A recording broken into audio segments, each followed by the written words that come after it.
उस समय लग रहा होगा कि अब मैं शायद जिंदा बच के नहीं जाऊंगा, इसलिए कि पाकिस्तान से हमारी दुश्मनी चलती है। और पाकिस्तान को लग रहा था कि अब शायद इस अभिनंदन के नाम पर हम अब बार्गेनिंग करेंगे, भारत से तोल मोल करेंगे, भारत को झुकाने का कोशिश करेंगे। लेकिन वो है नरेंद्र मोदी, माइकल लाल एक लाइन में कह दिया कि हम कोई शर्त नहीं मानने वाले हैं, अभिनंदन पर कोई बात नहीं करेंगे। याद करिए, कांग्रेस का शासन था, देश के जवानों का सर काट करके पाकिस्तानी ले जाया करते थे। ये पुराना भारत है। और नया भारत है कि हमने अभिनंदन को मांगा भी नहीं। पूरा पाकिस्तान को लगा कि अरे बाप ही मोदी, जब तक मोदी रहेगा पाकिस्तान को भी उड़ा देगा, इसलिए अभिनंदन को जल्दी छोड़ो। और अभिनंदन एक शेर की तरह भारत लौट के आया। यह नया भारत है और इस नए भारत के पटकथा लिखने का सौभाग्य आपको और हमें मिला है। देश की आजादी के बाद आज यदि कांग्रेस पार्टी के लोग इस मंच से कहे गए बातों को सुन रहे होंगे तो उस कांग्रेस के लोगों से कहना चाहता हूं कि कांग्रेस पार्टी और कांग्रेस के नेता और कार्यकर्ताओं, देखो ये नया भारत है। इस नया भारत की जय जयकार दसों दिशाओं में गूंज रहा है। आज मोदी जी अमेरिका जाते हैं, जापान जाते हो, चीन जाते हो, कोरिया जाते हो, रूस जाते हो, तो विश्व के हर कोना में यदि आज भारत माँ का जय जयकार हो रहा है तो नरेंद्र मोदी के नेतृत्व में हो रहा है। याद करिए, पहले जब हमारे देश के प्रधानमंत्री होते थे तो अमेरिका के राष्ट्रपति के सामने सर झुका के रहते थे कि भाई अमेरिका शक्तिशाली राष्ट्र है, इसके सामने सर झुका के रखो। लेकिन आज याद करिए, 2014 चुनाव के पहले ये कांग्रेस के लोग, कांग्रेस के नेताओं ने अमेरिका को चिट्ठी लिखी कि अमेरिका के नेताजी, आप नरेंद्र मोदी को अमेरिका मत बुलाइए, ये विवादित आदमी है, अमेरिका में भी मारकाट हो सकता है। और अमेरिका ने कभी मोदी जी को बुलाने का काम नहीं किया।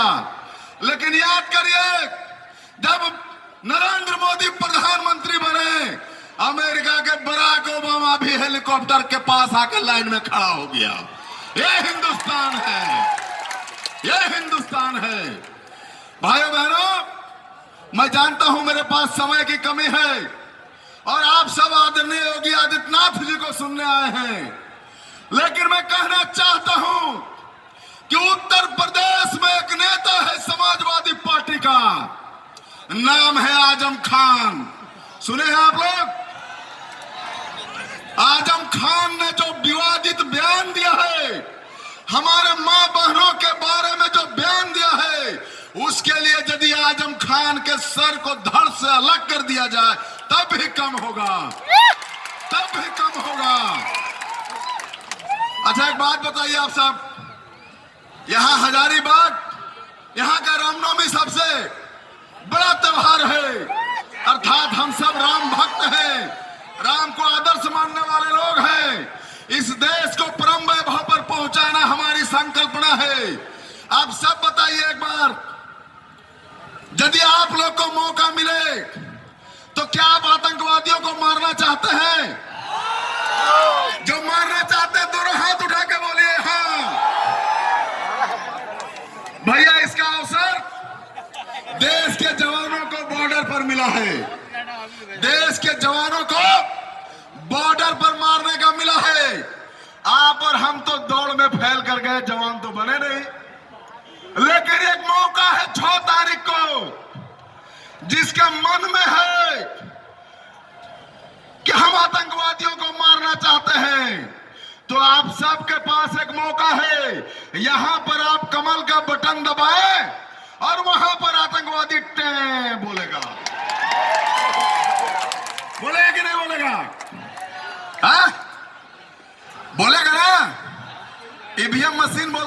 जब बटन दबाते हैं हम लोग तब बोलता है पे।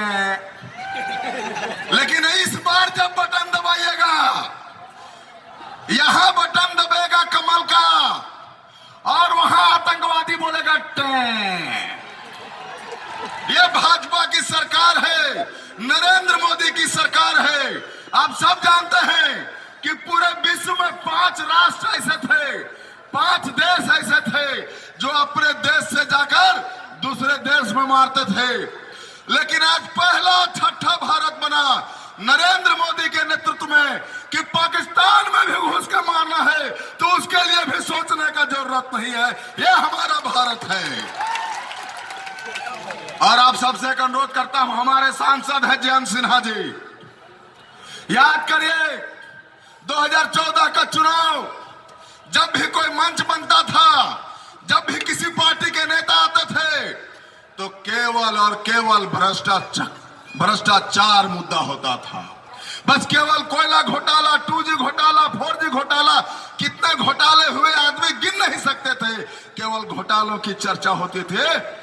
लेकिन आज सीना ठोक के बोल रहा हूं, और कांग्रेस के नेता और दलाल लोग, यदि दम है तो नरेंद्र मोदी पर कोई दाग लगा दो। यदि दम है तो जयंत सिन्हा के ऊपर कोई दाग लगा के बता दो। कोई दाग है नरेंद्र मोदी के ऊपर, जयंत सिन्हा के ऊपर? और पूरा हजारीबाग, ये जो आने वाला हजारीबाग है, 4-5 साल के अंदर जो हजारीबाग के अंदर काम हुए, सब लोग अपने बच्चों को मेडिकल पढ़ाने के लिए कोटा राजस्थान भेजते हैं। पहली बार हमारे सांसद जयंत सिन्हा जी को लगा कि हमारे हजारीबाग के बच्चे यहीं पर मेडिकल कॉलेज में पढ़े और इसलिए मेडिकल कॉलेज की स्थापना हुई ना भैया? आप बताइए, हजारीबाग में स्वतंत्र भारत में सबसे ज्यादा प्रधानमंत्री कब आए और कौन आए? किसी को याद है? लेकिन याद करिए, इस 5 साल के अंदर केवल और केवल हजारीबाग लोकसभा ऐसा है जहां देश के प्रधानमंत्री 4 बार आए हैं और पिछले 2 महीना पहले इसी ग्राउंड में आए थे और मेडिकल कॉलेज की स्थापना करके यहां से उसका उद्घाटन करके गए हैं। ये हमारा हजारीबाग है। याद करिए आप सब, पिछला 10 साल पहले हजारीबाग में रेलवे लाइन नहीं था। जब मेरे दोस्तों से बहस होती थी तो लोग कहते थे कि हजारीबाग तो पिछड़ा जिला है, हजारीबाग तो पिछड़ा जिला है। काहे भैया? तो हजारीबाग में रेलवे लाइन नहीं है, हजारीबाग में रेलवे लाइन नहीं है। लेकिन आज का हजारीबाग रेलवे लाइन पुरानी हो गई, एयरपोर्ट भी यहां बन रहा है। यह हमारा हजारीबाग है, यह जयंत सिन्हा का प्रयास है। भाइयों, एक बात ध्यान रखिएगा, यह 6 तारीख का चुनाव केवल जयंत सिन्हा और नरेंद्र मोदी जी का चुनाव नहीं है। यह चुनाव हमारा और आपका भविष्य, हमारे बच्चों का भविष्य और इस देश के भविष्य के लिए चुनाव होने वाला है। याद करिए, हमारा देश की आजादी की लड़ाई, भारत की आजादी की लड़ाई 1857 में आरंभ हुई। लड़ाई उससे पहले से आरंभ थी। भाइयों, आप सबका मैं अनुरोध करता हूं कि हमारे और भी बहुत से वक्ता है, इसलिए अपनी वाणी को बीच में विराम करता हूं। बहुत बहुत धन्यवाद। एक बार दोनों हाथ उठा के सब लोग बोलेंगे भारत